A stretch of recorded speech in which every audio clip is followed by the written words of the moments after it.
بسم اللہ الرحمن الرحیم۔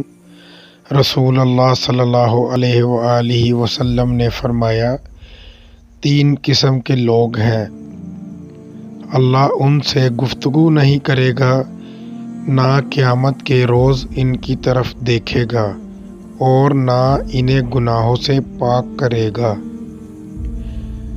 اور ان کے لیے دردناک عذاب ہوگا۔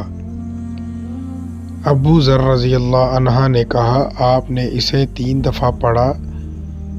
ابو ذر رضی اللہ تعالیٰ عنہ نے کہا، ناکام ہو گئے اور نقصان سے 2 چار ہوئے۔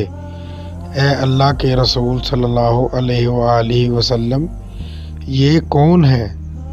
فرمایا، اپنا کپڑا ٹخنوں سے نیچے لٹکانے والا، احسان جتانے والا اور جھوٹی قسم سے اپنے سامان کی مانگ بڑھانے والا۔